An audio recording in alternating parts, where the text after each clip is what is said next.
Sud Radio, les clés d'une vie, Jacques Pessis. Sud Radio, les clés d'une vie, celle de mon invité. Une fondation vous a permis de construire une vie autour de votre passion, celle de Napoléon. Un quotidien que vous n'êtes pas prêt à changer pour un empire.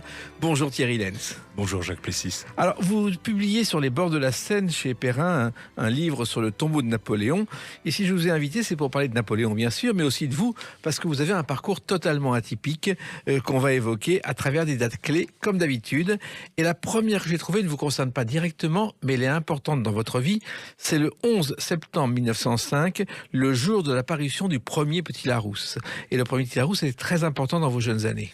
Oui, c'est un ouvrage que c'est sans doute le premier que j'ai eu entre les mains en étant capable de le lire, évidemment. Et c'était, enfin, comme on faisait à l'époque, j'imagine que certains le font encore. C'était un peu le livre de chevet qu'on ouvrait pour aller voir. Alors moi, je me suis spécialisé dans les noms propres parce que, je sais pas, déjà l'histoire probablement me chatouillait.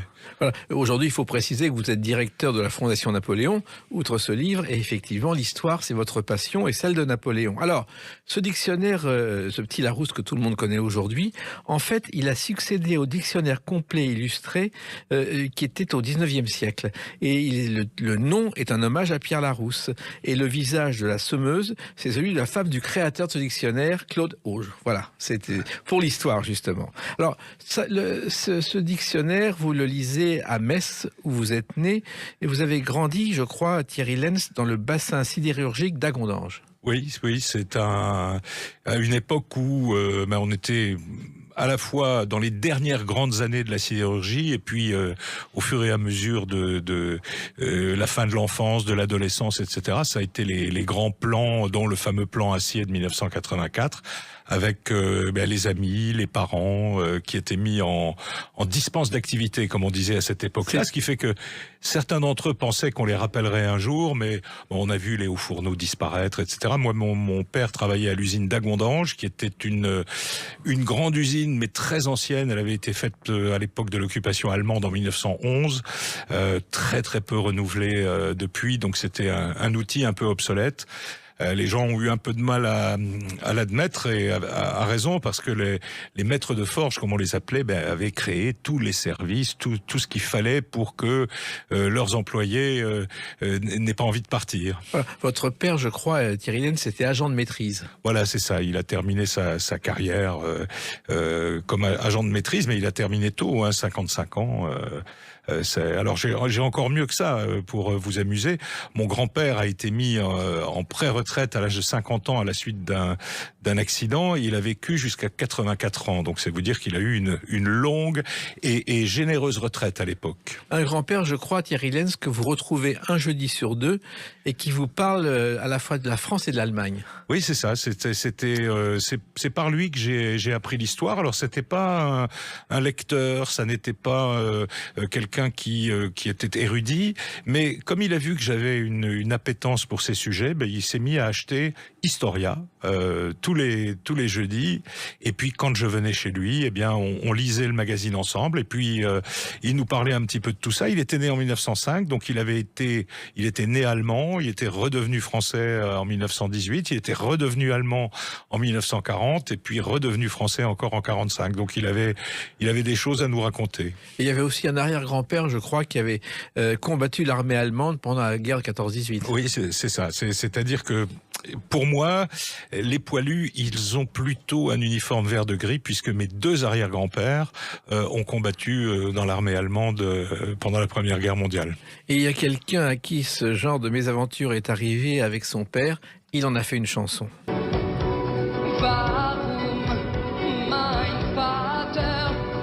Gérard Lenormand, sa mère lui a avoué quand il avait 16 ans que son père était un soldat allemand prénommé Eric, et qui est violoniste et chef d'orchestre dans le civil. Et ça a été un choc pour lui. Oui, alors chez nous c'était beaucoup plus naturel. C'était les fameux Alsaciens mosellans qui passaient de l'un à l'autre au fur et à mesure des guerres. Alors, vous êtes né finalement et vous avez grandi, Thierry Lenz, en pleine réconciliation franco-allemande. Et ça a été important. Ça a été très important. Alors, donc début des années 60, les fameuses rencontres entre De Gaulle, Adenauer, la création de l'Office franco-allemand pour la jeunesse, et une sorte de réconciliation obligatoire. C'est-à-dire qu'on avait à l'école primaire quasiment des cours qui nous faisaient connaître l'Allemagne. On commençait même à apprendre l'allemand au CM2, ce qui était tout à fait exceptionnel à l'époque. Et puis au collège, on devait avoir un correspondant en Allemagne. Je ne sais pas si ça existe encore. Je crois que non à ce niveau-là, mais ça a été très très important pour la réconciliation. Quand bien même aujourd'hui il y aurait beaucoup de choses à dire sur la profondeur de cette réconciliation, mais ça a été un moment important. Et puis au collège, on prenait tous allemand première langue, quoi. C'était quasiment obligatoire. Et en même temps, votre destin, c'était celui de vos copains de rester du côté de Metz pour faire un travail d'ouvrier. Oui, en principe, ça aurait dû être ça. Alors j'ai eu de la chance parce que un instituteur de CM2, puis un professeur de collège ont cru déceler. Alors avait-il raison, quelques capacités chez moi, et ils sont intervenus. Il se trouve que l'instituteur était un ami de mon grand-père, et ils sont un petit peu intervenus pour que je fasse ce qu'on appelait à l'époque des études longues, c'est-à-dire aller jusqu'au bac, pour commencer, et puis on verrait bien après. Je pense que c'est un peu ça ce qui était le fameux ascenseur social de la République, l'instituteur, le professeur qui voit les parents, qui disent écoutez, faut absolument insister avec votre fils. Et le déclic, je crois, Thierry Lenz, se produit lorsque, à 10 ans, dans une station-service, vous découvrez des pièces à l'effigie de Napoléon. Je vois qu'il y a eu une véritable enquête de police, oui, c'est ça.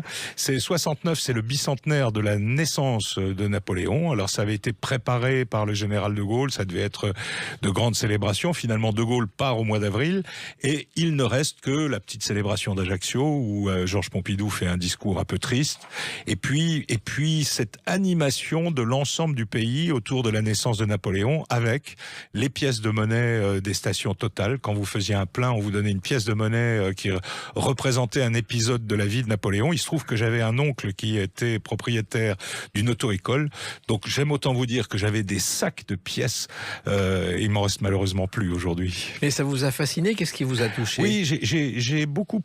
alors c'est vrai qu'à l'époque, il y avait, je crois qu'il y avait 2 chaînes de télévision, mais les 2 étaient entièrement napoléonisées. Il y a eu le grand feuilleton qui s'appelait Les Cahiers du capitaine Coignet, donc on s'est mis à lire Les Cahiers du capitaine Coignet. Et puis, comme je lisais déjà des livres assez épais, mes parents m'ont offert le Napoléon d'André Castelot. Et je dois vous avouer que là, ça a été véritablement une découverte. D'abord parce que, pour ceux qui le lisent encore aujourd'hui, et je sais que beaucoup d'exemplaires sont encore ou en circulation ou vendus, c'est un livre absolument extraordinaire, quoi, écrit par un vrai historien populaire, mais qui était surtout un grand écrivain, donc passionnant. Voilà. Il faut savoir, pour en revenir à la station-service, qu'aujourd'hui, dans toutes les stations-service, il y a des cadeaux, notamment l'été, mais que ça a commencé dès 1960 avec des façons de séduire le conducteur, mais aussi la famille. Alors, il y avait des porte-clés, des briquets, des gadgets, et on cumulait des points de fidélité pour recevoir des cartes routières ou des tasses ou des services à pique-nique. Ça a beaucoup changé depuis. Ça a changé. Et il y avait aussi à cette époque les pâtes Lustucru qui faisaient un concours. Il fallait découper un point sur les boîtes de pâtes. Ça s'appelait les chèques chics. Et quand vous en aviez 10, ils vous envoyaient toute une série d'images. En 69, c'était sur Napoléon, et puis ensuite ça a été sur l'histoire de France, etc. Et il y a un autre livre qui vous a marqué, Thierry Lenz, c'est Napoléon raconté à tous les enfants de Raoul Guillaume. Oui, ça c'est un livre, toute ma génération a lu ce livre, en tout cas tous les gens que je connais qui s'intéressent un petit peu à Napoléon. C'est un livre qui a eu un succès fou. C'était un très grand livre pour nous qui étions petits, avec des reproductions redessiner des grands tableaux du règne de Napoléon. Et c'est une de mes voisines, Yvette Schell, on peut citer son nom, qui possédait ce livre et qui me l'a prêté au moment du bicentenaire. Et j'y ai passé des heures et des heures, si bien même que je ne lui ai jamais rendu, et il est chez moi aujourd'hui, l'exemplaire de ce livre. Mais comment un enfant de 10 ans peut-il justement se passionner soudain pour Napoléon ? Alors sincèrement, je peux pas vous expliquer. Je n'ai évidemment pas l'ambition de devenir empereur. Non, mais ce qui m'a plu, et je pense, c'est l'aventure individuelle. Hein. Alors c'est vrai qu'au départ, j'ai été un peu comme tout le monde. Je me suis beaucoup intéressé à la légende, je me suis beaucoup intéressé aux faits. Et c'est par la suite, lorsqu'il a fallu se discipliner un petit peu, que j'en suis passé à des études un petit peu plus neutres, un petit peu plus sérieuses. Mais voilà, c'était le côté. On commençait toujours l'histoire de Napoléon par son enfance, ben voilà, ça parlait à un enfant de cette époque, parce que ce petit enfant d'Ajaccio, au fond d'une famille de la classe moyenne, comme moi, ben finalement, il réussissait dans la vie. Et c'était justement un modèle pour vous, pour réussir dans la vie? Oui, alors pas par les mêmes voies évidemment, mais je crois qu'il y a quelque chose que moi j'ai retenu de Napoléon, c'est la volonté. La volonté, c'est la base de tout. Hein. Il y a rien qui vient tout seul, donc il faut le vouloir à un moment donné, faire ce qu'il faut. Alors dans la limite bien sûr de la morale et de l'éthique. Et puis la deuxième chose, c'est que quand vous tombez, ben faut se relever. Hein. Est-ce que dans votre famille ou à l'école, on était surpris par votre passion pour Napoléon, Thierry Lenz? Alors on n'a pas été surpris, on était presque inquiets parce que évidemment à l'école je faisais jouer mes petits camarades au grognard, à la maison j'avais les petits soldats, puis je me suis mis à acheter des livres en quantité. Alors notre maison n'était pas une maison de livres, ma maman lisait beaucoup de romans, etc. Mais il n'y avait pas de livre d'histoire, il y avait à part ce dictionnaire dont on a parlé tout à l'heure. Et donc, tout à coup, il a fallu que mon père monte des étagères et puis des endroits pour ranger tout ça. Oui. Et ça a continué. On va en parler avec une autre date, le 3 septembre 1969. À tout de suite sur Sud Radio avec Thierry Lenz. Sud Radio, les clés d'une vie, Jacques Pessis. Sud Radio, les clés d'une vie. Mon invité est Thierry Lenz, auteur d'un livre sur les bords de la Seine, Histoire et secrets du tombeau de Napoléon chez Perrin, directeur également de la Fondation Napoléon. Et on a commencé à parler de votre passion pour Napoléon dans votre enfance. Et elle s'est accrue encore avec une autre date, le 3 septembre 1969. Écoutez ce générique. Un dossier de l'écran après la projection du film sur Marie Walewska, qui était une noble polonaise, la femme polonaise de Napoléon. Et il y a un débat entre André Castelot et quelqu'un que vous ne connaissez pas, Jean Tullard. Et vous regardez ça fasciné. Oui, c'est la première fois que j'ai vu Jean Tullard, il faut le dire, je l'ai revu beaucoup après. Mais au départ, j'ai été un peu froissé, parce que pour moi, André Castelot, c'était mon héros. Et puis Jean Tullard, à un moment, alors pour autant que je me souvienne, lui a parlé de façon un peu brusque, en lui disant, écoutez, il est temps de faire de l'histoire maintenant, enfin, etc. Et je m'étais dit, tiens, quand même, ce jeune homme, puisqu'il était jeune homme à l'époque, il est bien impoli avec le maître André Castelot. Et puis alors après, il y a eu un petit trou, parce que Jean Tullard produisait à l'époque des textes extrêmement scientifiques. Moi, j'avais 10 ans, 11 ans. Je l'ai retrouvé à la parution de son Napoléon et le mythe du Sauveur en 1978. Et là, véritablement, je me suis dit, oui, bon, voilà, c'est comme ça que je veux faire de l'histoire napoléonienne, avec ce sérieux, mais en même temps, toujours l'humour qui affleure dans le style de Jean, et il est devenu un modèle que j'ai rencontré 5 ans ou 6 ans plus tard. Et qu'on retrouve, je crois, régulièrement dans un restaurant de Saint-Germain-des-Prés, où il a ses habitudes, il a pratiquement sa table à son nom. Il a la table à son nom, il a même sa photo, il en est très fier, à la table 11 de ce fameux restaurant. Alors, il se trouve qu'au départ, c'est Jean Missler de l'Académie française qui l'a entraîné dans un projet éditorial sur Napoléon. Ça ne l'intéressait pas du tout et il s'est pris au jeu. Et vous, quand même, à 10 ans, vous regardez les dossiers de l'écran à la télé. Oui. C'est pas si fréquent. Oui. Alors, je crois me rappeler, mais j'en suis sûr, les dossiers de l'écran étaient sur la deuxième chaîne. Et mes parents n'avaient une télé qui ne captait que la première chaîne. Et donc, lorsqu'il y avait les dossiers de l'écran qui concernaient un sujet qui m'intéressait, j'allais dormir chez mes grands-parents et je regardais tout ça avec ma grand-mère et mon grand-père qui, sans doute, ce jour-là, devaient dire « Ah, on va être obligé de regarder un film qui va nous ennuyer », mais en tout cas, ils faisaient tout pour que la soirée se passe bien. Vous voyez qu'ils ont été très, très importants. Mais il y avait l'école le lendemain. Il y avait l'école le lendemain, mais c'était... Alors, mon école était juste en face de chez mes grands-parents, donc c'était un raccourci. Voilà. André Castelot qui a fondé, il faut le rappeler, avec Alain Decaux, La caméra explore le temps, première émission de télé. Et d'ailleurs, quand Stelio Lorenzi leur a proposé de faire de la télé, ils ne voulaient pas au départ. Et il a eu l'argument qui les a convaincus, vous allez vendre des livres avec la télé. C'était en 54. Personne n'y croyait à la télé. Alors j'ai eu la chance de rencontrer André Castelot à plusieurs reprises, grâce à un ami commun qui s'appelait Jacques Jourquin, qui a été son éditeur assez longtemps. Et je dois avouer que ça a été... bon, c'était peut-être trop tard parce qu'il était déjà un peu âgé, mais bon, j'ai passé plusieurs moments extrêmement agréables avec lui. En fait, j'avais probablement déjà peut-être une cinquantaine d'années, mais je le regardais quand même encore avec les yeux de l'enfance. Oui, c'était un personnage fabuleux qui avait un défaut, et on ne comprenait pas un mot quand il écrivait quelque chose sur un papier. Oui. Son écriture était absolument illisible. Je ne sais pas si vous le savez. Non. Alors, Napoléon, bien sûr, ce sont les livres, c'est Castelot, mais ça a d'abord été le cinéma avec Abel Gance. Et ça, Jean Tullard en a parlé, l'a suivi. Je ne sais pas si ça vous a fasciné. Alors, moi, c'est grâce à Jean Tullard que je me suis intéressé au cinéma napoléonien, entre guillemets. Parce que bon, moi, je regardais des films comme tout le monde. Hein.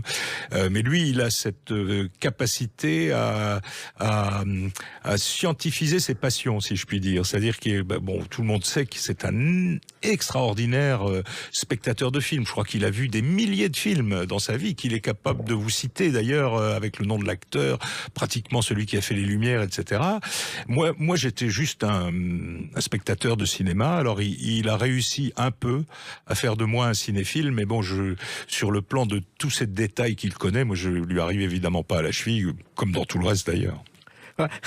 Alors, en tout cas, Abel Gance, il est né un 25 octobre, et c'est Picasso qui a dit un jour que le monde a été créé le 25 octobre, donc que la Terre avait été créée par Dieu ce jour-là. Donc Gance a dit, je fais partie de ceux que Dieu a créés. Alors, il y a eu aussi un autre film célèbre de Napoléon, c'est avec le film de Sacha Guitry. Oui.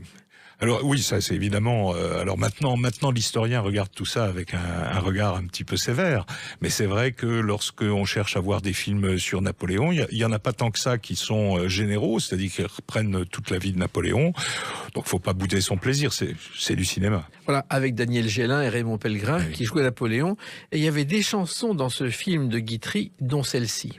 Les îles d'amour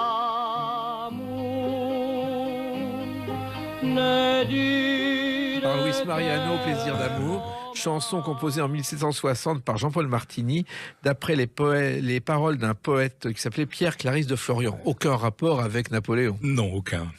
Alors, ce film a quand même été un événement parce que il a été projeté en avant-première, je ne sais pas si vous le savez, à l'Opéra Garnier, où on avait fait un décor de bivouac, et c'est René Coty, président de la République, qui est arrivé, salué par les grenadiers de l'Empire. Oui.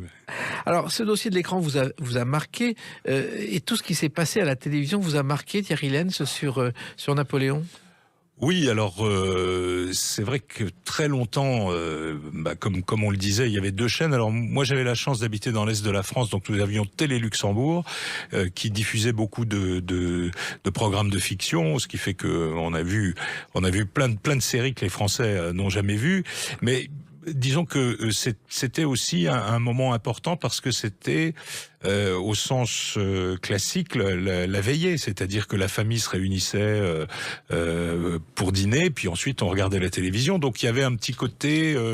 Alors lorsque c'était un programme napoléonien, évidemment, toute la journée j'avais droit aux taquineries de mon frère. Tu vas encore nous faire voir du Napoléon, etc. Mais oui, c'est je sais pas si on peut dire qu'on est des enfants de la télé, mais un petit peu quand même. Exactement, oui. Alors il se trouve aussi que curieusement, Thierry Lenz, on aurait pu imaginer que vous auriez fait des études d'histoire, pas du tout.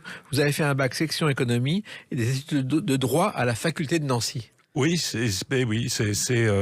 à l'époque j'aurais voulu faire de l'histoire, mais tout le monde disait, comme un petit peu aujourd'hui, à tort d'ailleurs à mon avis, l'histoire, bon, ça ne mène à rien si ce n'est au professorat, bon, etc. Et comme j'avais en terminale, on faisait dans ce qui était ce bac économie là, comme on disait à l'époque, on faisait pas mal de droit public parce qu'il y avait l'organisation de l'État, l'organisation de l'économie, etc.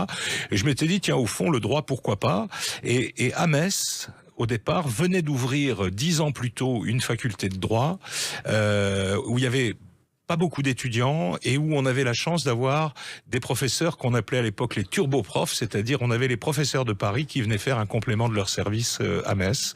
Et c'est comme ça que j'ai fait du droit jusqu'au bout. J'ai même failli enseigner, enfin j'ai enseigné le droit, mais j'ai même failli passer tous les concours etc. pour être professeur de droit. Et puis l'appel de l'aventure ensuite a changé de chemin. Oui. Et vous avez quand même fait une maîtrise de droit public sur Bonaparte. Oui, alors j'ai fait, très exactement, ma maîtrise, c'est sur le premier préfet du département de la Moselle. C'était en droit public interne, on avait le droit de choisir des sujets historiques. Et alors j'ai eu la chance d'être dirigé par un professeur d'histoire du droit qui s'appelait Frédéric Bluch, c'est le fils de François Bluch, le grand moderniste, et qui a été là aussi presque une deuxième révélation pour moi, parce que c'était un excellent enseignant, évidemment, mais surtout, il avait un style qui était le style que j'avais envie d'imiter, c'est-à-dire toujours à la frontière des choses un peu drôles, vous voyez, comme ça, mais avec beaucoup de pudeur.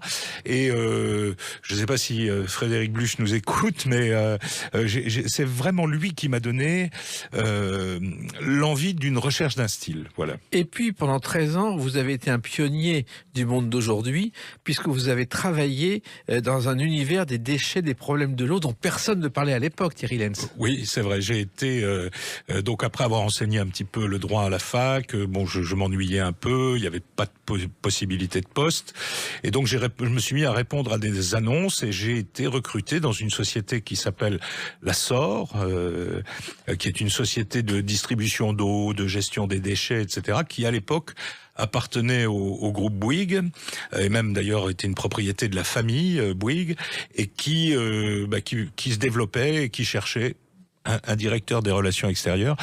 Je dois vous dire, je sais toujours pas pourquoi c'est sur moi que c'est tombé, mais il se trouve que j'ai été pris et que pendant presque 14 ans, j'ai travaillé dans cet univers. Alors en France et beaucoup à l'étranger, parce que la SOR était très implantée à l'étranger. Et je dois avouer que ça a été... alors là, pour le coup, j'avais mon école d'histoire avec Jean Tullard, avec Frédéric Bluch. Là, j'ai eu une école de vie avec cet environnement qui est un environnement extraordinaire. C'est-à-dire que si vous jouez le jeu, si vous faites votre travail, c'est une vie extraordinaire. Oui, mais en même temps, les déchets, l'eau, on n'en parlait pas à l'époque. On en parlait très peu, si ce n'est à partir d'un certain moment, vous savez, avec tous les problèmes qu'il y a eu sur la négociation des contrats d'eau en France, qui ont fait qu'on a craché sur ces sociétés qui étaient des sociétés qui étaient centenaires pour la plupart d'entre elles, qui faisaient bien leur travail et qui, évidemment, à un moment, avaient abusé des grandes libertés de négociation que donnait la décentralisation. Parce que là aussi, je veux dire, il y a bien sûr des gens ont abusé, mais il y avait en face des gens qui avaient envie qu'on abuse, et c'était un peu le fruit de cette décentralisation. Il y avait déjà un problème à l'époque. Le grand problème, moi je me rappelle, alors je suis pas un spécialiste, je suis pas un scientifique de ces questions, mais c'était les nitrates dans l'eau. Alors ça, je me rappelle que les nitrates, ça a été plusieurs années de travail, d'essayer d'expliquer aux gens qu'en fait les normes sont des normes où il faudrait boire 10 litres d'eau par jour pendant 25 ans pour attraper une maladie. C'était assez amusant, enfin surtout très très formateur, parce que le groupe Bouygues, c'est un groupe où comment dire, l'ambiance est j'ai peur de dire viril, parce que c'est un adjectif qui est trop connoté aujourd'hui, mais enfin c'est un peu ça. Ça voilà. Vous apprend à vivre. Voilà, mais écoutez, nous on va continuer à voir vos paroles uniquement à travers une autre date, le 4 juillet 2000. À tout de suite sur Sud Radio avec Thierry Lenz. Sud Radio, les clés d'une vie, Jacques Pessis. Sud Radio, les clés d'une vie, mon invité Thierry Lenz, auteur d'un livre sur les bords de la Seine, Histoire et secrets du tombeau de Napoléon. Napoléon, la passion de votre vie. Et justement, votre vie a changé le 4 juillet 2000. À partir de ce jour-là, on vous appelle Monsieur le Directeur. Oui. Car vous êtes nommé directeur de la Fondation Napoléon. Oui. Comment c'est arrivé ? Oui. Écoutez, j'avais passé donc à peu près 13 ans, un peu plus, dans le groupe Bouygues. Mon patron direct partait à la retraite, son adjoint aussi. J'étais pas sûr d'avoir envie de travailler avec son successeur. Et arrive au même moment une proposition de la Fondation Napoléon. Il se trouve que j'avais eu le prix de la Fondation Napoléon en 1995 parce que j'écrivais des bouquins et donc j'avais eu leur prix, donc ils me connaissaient. Et leur directrice à l'époque voulant prendre d'autres fonctions, ils cherchaient quelqu'un qui à la fois connaisse Napoléon mais soit aussi capable de gérer une fondation où il y avait à l'époque 7-8 salariés.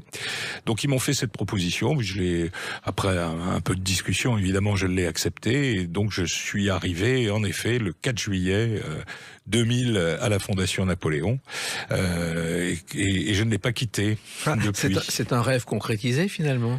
Oui, alors au départ, on vit ça comme un rêve. On se dit, c'est formidable, on va être au centre d'un système extraordinaire. Et puis, on s'aperçoit que, comme tout travail, celui-là est difficile.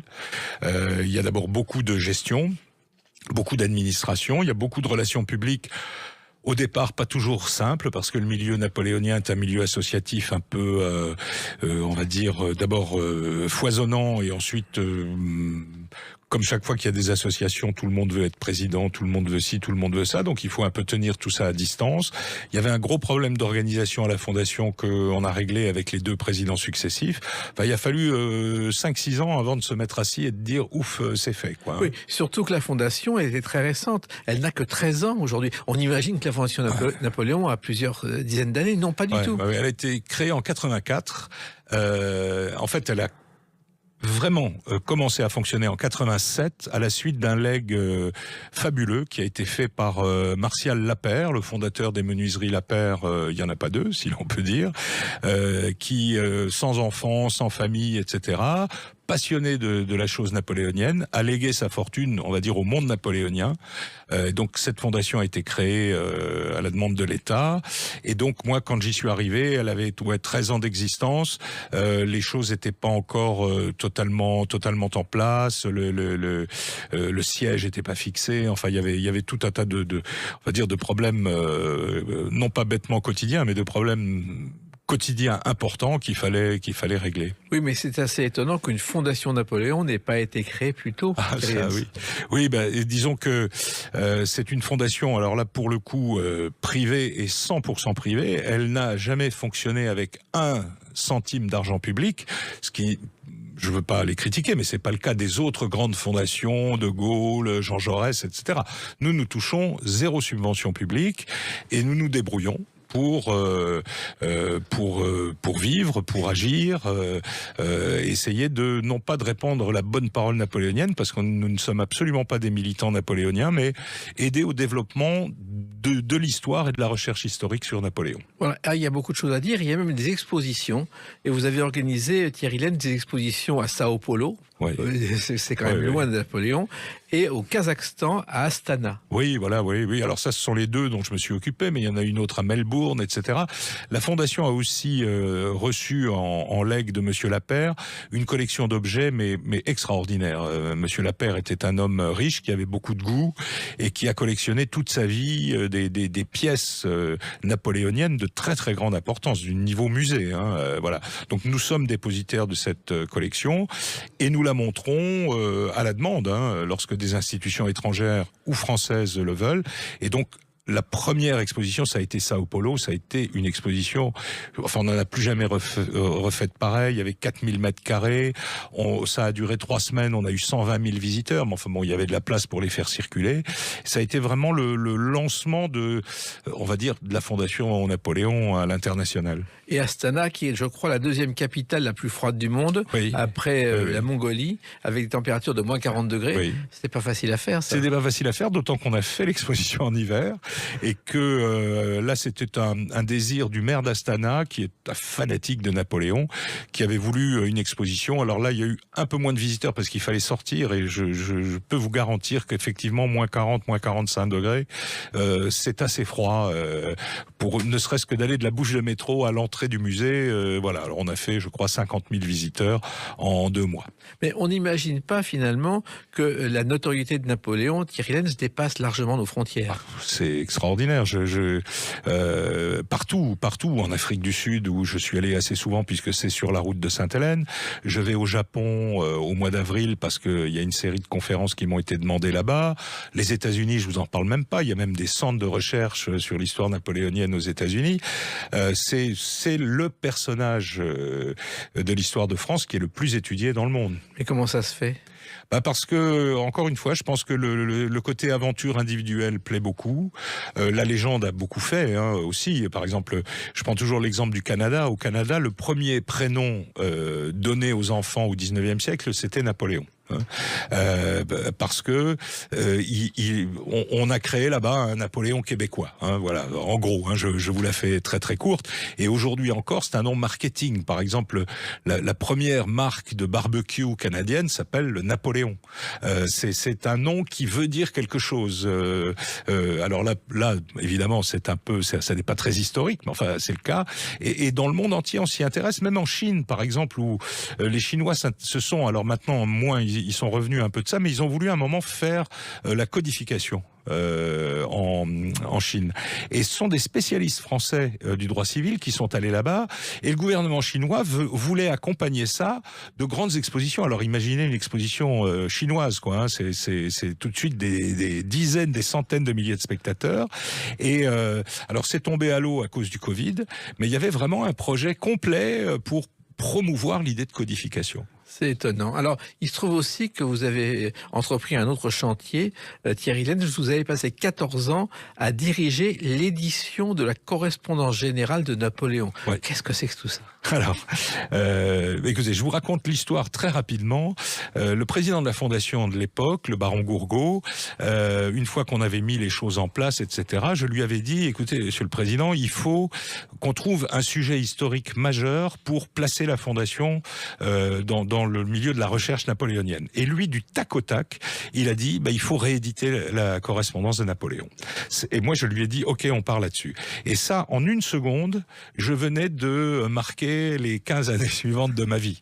Parce que ce que nous avons voulu faire, c'est publier le maximum de lettres de Napoléon que nous avons pu retrouver. À la fin, nous en avons retrouvé 43 000, qui sont uniquement des lettres. Il n'y a pas d'arrêté, il n'y a pas de proclamation, etc. Uniquement des lettres.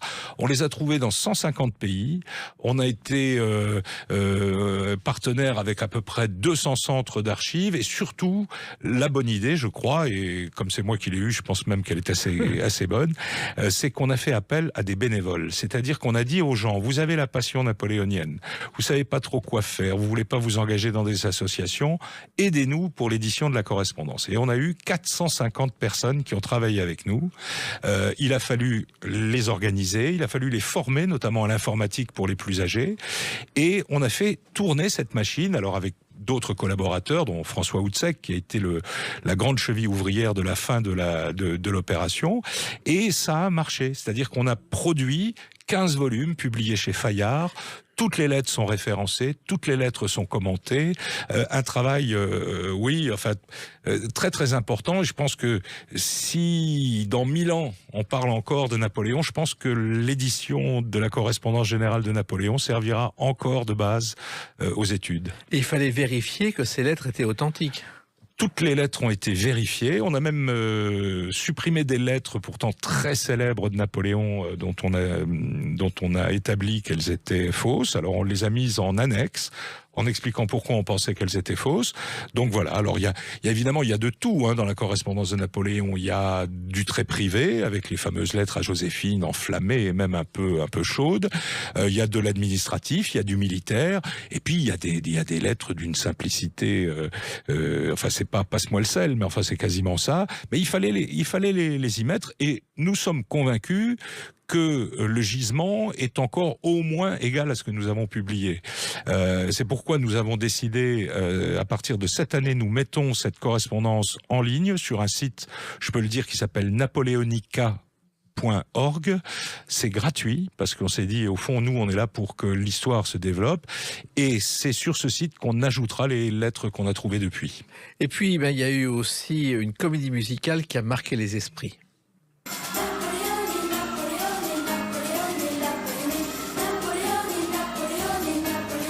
Serge Lama, Napoléon. Alors, en fait, ce jour, il a eu une illumination. Il dit, je veux faire ce spectacle sur Napoléon. On l'a pris pour un fou.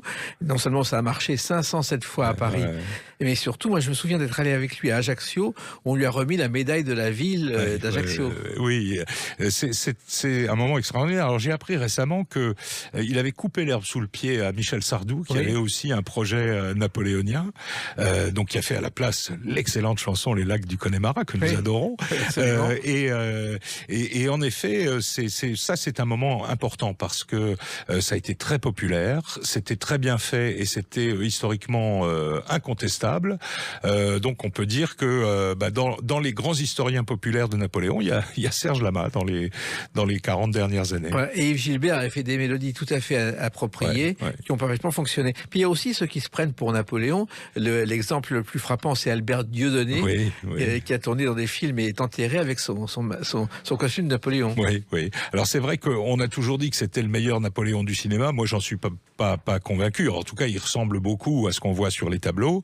Et c'est vrai qu'il a tellement joué Napoléon que à la fin, il a vraiment cru qu'il était Napoléon.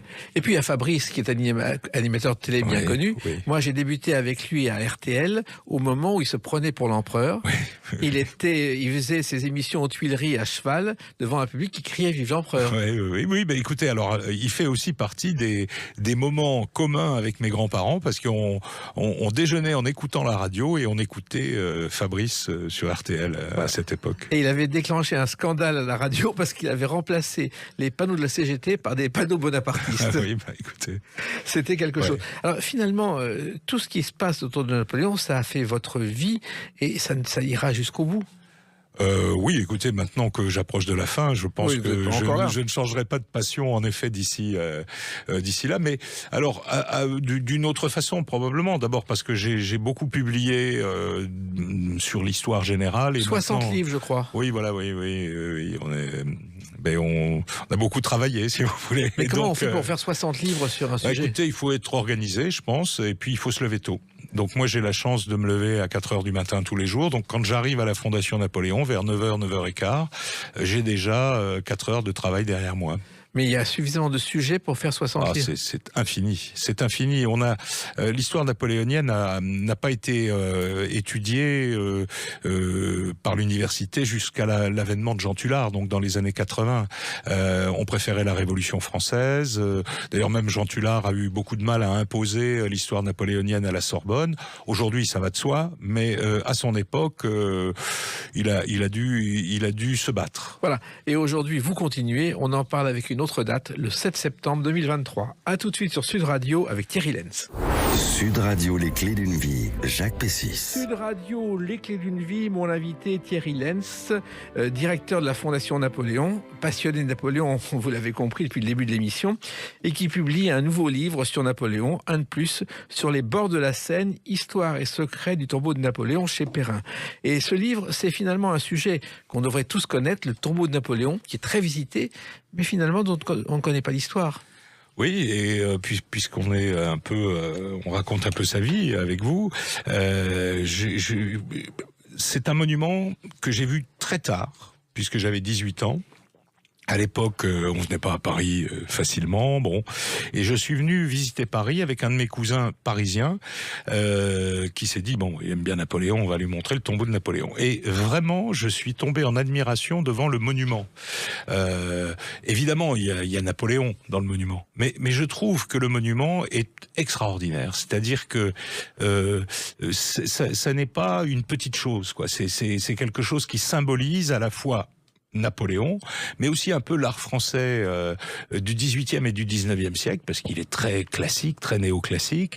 Et j'ai collectionné depuis des années des choses sur le tombeau de Napoléon, des petits bouts de journaux, des photos, des cartes postales, etc.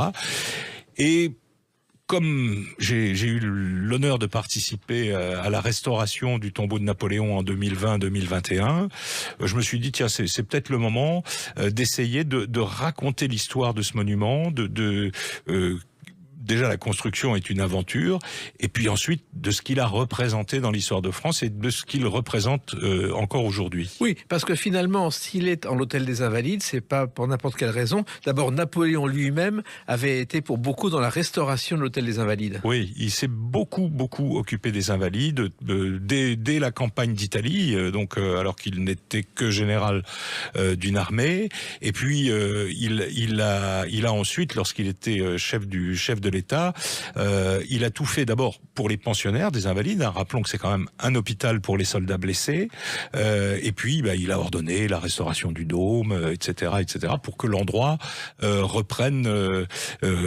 sa splendeur. Et puis à la fin du règne, il a commencé à inhumer des généraux tués au combat à partir de 1813. Et il a lancé un petit peu l'idée d'un panthéon militaire napoléonien. Voilà, il se trouve qu'il se retrouve enterré aux Invalides, alors qu'à l'origine, Napoléon devait être à la basilique Saint-Denis. Oui, alors lui, pendant son règne, avait décidé que le tombeau des empereurs serait Saint-Denis, pour unir toutes les dynasties qui avaient régné sur la France. Et il y a eu d'ailleurs des travaux qui ont été engagés. On a retrouvé il y a quelques années les statues qui devaient orner la crypte impériale. Elles sont aujourd'hui à l'école de la Légion d'honneur à Saint-Denis, où le président de la République a réuni les partis récemment. Et puis finalement, après, exilé à Sainte-Hélène, inhumé dans une petite vallée, dans une tombe modeste. Bon, il avait pas eu il a dit juste avant de mourir, enfin, il a écrit dans son testament: je veux reposer sur les bords de la Seine, au milieu de ce peuple français que j'ai tant aimé.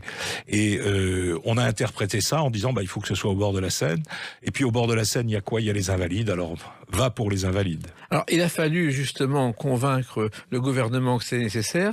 Il y a eu des tas de débats. Le premier à le défendre a été Lamartine quand il est entré en politique, je crois, après la mort de sa fille. Oui. Alors, Lamartine était à la fois pas très bonapartiste, mais en même temps, il s'est dit, puisqu'on fait revenir les cendres de Napoléon, il faut qu'on maîtrise un petit peu l'espèce de délire bonapartiste, y compris qui avait pris le gouvernement de Louis-Philippe. Louis-Philippe croyait par cet acte étouffer le parti bonapartiste. En fait, il l'a complètement réveillé. Et Lamartine pousse vers les Invalides parce que pour lui, ça va être quand même un lieu clos, un lieu un peu excentré encore à l'époque à Paris, plutôt que l'Arc de Triomphe comme on l'a proposé, la colonne Vendôme comme on l'avait proposé, ou la Madeleine qui se trouvait quand même en plein centre politique de Paris. Oui, alors il se trouve aussi qu'il a fallu des dizaines d'années pour que se soit adoptée l'idée que Napoléon repose aux Invalides de Thierry Lenz. Oui, c'est-à-dire qu'on vote une loi en juin 1840, disant il va aller aux Invalides, on lance les travaux du tombeau, voilà. Et puis au moment où le tombeau est terminé, en 1853, à ce moment-là, c'est Napoléon III qui est empereur des Français. Napoléon III décide que finalement les Invalides, peut-être pas. On va peut-être le mettre quand même à Saint-Denis. On a dépensé 8 millions de francs pour faire le tombeau de Napoléon. Il est terminé, il attend que le corps de Napoléon. Et il va falloir 8 ans pour que l'entourage de Napoléon III réussisse à le convaincre enfin de placer les cercueils de Napoléon dans son tombeau. Et parmi les détracteurs, il y avait ceux qui disaient de toute façon, c'est pas Napoléon qui est dans le cercueil. Il y a ça. Alors à l'époque, ils n'existaient pas. Remarquez, aujourd'hui, ils n'existent pas non plus tellement.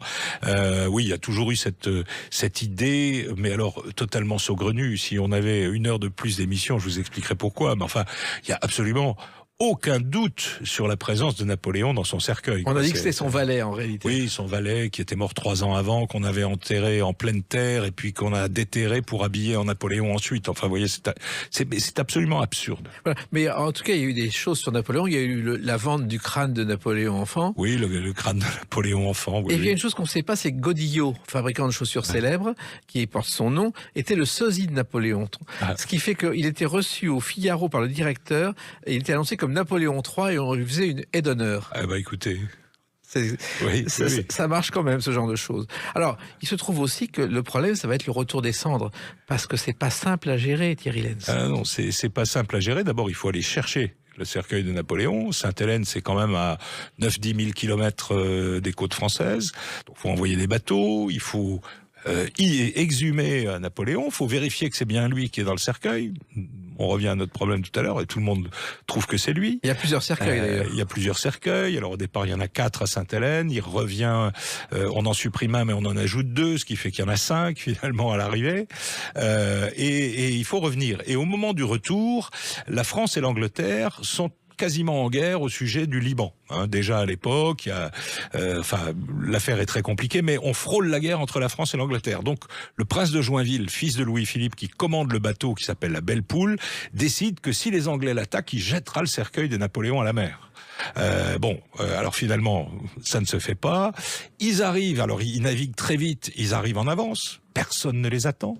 Donc on stocke le bateau à Cherbourg pendant quelques semaines parce que rien n'est prêt. Et puis finalement, on organise, mais alors dans la précipitation, une cérémonie qui va être une cérémonie mais fabuleuse.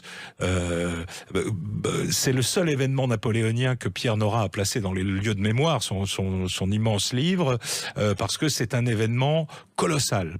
Probablement 1 million de personnes sur les Champs-Élysées, un cortège très bien pensé, parce que ce sont les anciens de la Grande Armée qui escortent le cortège de Napoléon. Il y a un peu de garde nationale, mais très peu, et une ferveur populaire. Je compare toujours ça à la descente des Champs-Élysées du général de Gaulle, ou si on veut des choses plus contemporaines, l'enterrement de Johnny Hallyday. On dit qu'il y avait 800 000 personnes, ben voilà ce qu'il y avait au retour des cendres de Napoléon sur les Champs-Élysées, et puis on emmène les cercueils aux Invalides, où là la cérémonie est un peu plus froide parce que c'est présidé par le roi Louis-Philippe qui se rend compte que peut-être a-t-il un peu exagéré dans le bonapartisme pendant les mois qui ont précédé. Alors, il se trouve aussi que ce monument, il a fallu du temps pour le construire, et même le choix des architectes, ça a relevé aussi de certaines magouilles que vous racontez dans votre livre et qui sont pas simples à gérer, Thierry Lenz. Non, c'est pas simple à gérer. Alors, il y a d'abord eu un premier artiste désigné de gré à gré. Ça a fait un scandale épouvantable. On organise un concours où il y a 2 ex-aequo. Et finalement, on choisit, alors c'est Louis Visconti qui va être choisi, et Victor Baltard, le fameux constructeur des Halles, mais qui est à l'époque un tout jeune homme. Donc on se dit, écoutez, c'est le ministre de l'Intérieur qui doit trancher. Il dit, moi je vais prendre celui qui est un vieux professionnel, quoi. Donc il choisit Visconti. Et Visconti, finalement, a parfaitement réussi son œuvre, mais à l'époque, la presse lui tombe dessus. On va l'accuser pendant 10 ans, on va l'accuser de toutes les turpitudes, de gagner de l'argent, etc. Or, la Cour des comptes, à la fin, a fait un grand rapport sur le tombeau de Napoléon. Il se trouve que Visconti a gagné très peu d'argent avec le tombeau de Napoléon, parce que sur ce qu'il gagnait, 3% du chantier, il payait lui-même, les architectes adjoints, les surveillants, etc. Il lui restait presque rien. Il a dû gagner probablement 10 000 francs par an pendant la durée du chantier, ce qui était bien peu de choses. Alors, il se trouve aussi qu'il a fallu trouver la matière pour le sarcophage, et qu'il a fallu, Thierry Lenz, aller jusqu'en Russie. Oui, alors Visconti, qui était le fils d'un antiquaire, comme on disait, donc un spécialiste d'histoire antique, voulait du porphyre, comme les empereurs romains, et puis du porphyre, il n'y en avait plus, les carrières n'étaient plus exploitées, etc. Et par hasard, l'ambassade de France à Saint-Pétersbourg reçoit un échantillon d'une pierre qui se trouve aux confins de la Finlande, et qui se trouve être du quartzite. Donc c'est le quartzite de Finlande. Et il se trouve ça ressemble au porphyre, c'est plus dur que le porphyre, donc c'est formidable. Et donc on dit, voilà, on veut ça. Et puis maintenant, il faut aller le chercher. Donc ça va durer des mois et des mois, une véritable aventure où on va ramener les pierres à Paris, et où on va, après avoir beaucoup de mal à les tailler, parce que c'est la pierre, d'après ce que j'ai lu dans les livres de géologie, c'est la pierre la plus ancienne de la planète, et ensuite c'est la pierre la plus dure qui soit, alors pas moins dure que le diamant évidemment, mais c'est la pierre la plus dure. Et ce qui est extraordinaire, c'est que à cette occasion, les artisans français, notamment un marbrier qui s'appelait Séguin, ont inventé des machines à découper le marbre, à polir le marbre, etc., qui ont servi ensuite à beaucoup d'autres monuments. Alors, il se trouve que ce monument aussi aurait pu disparaître, Thierry Lenz, à la Commune, lorsque la France a été occupée en 40. Tout était possible.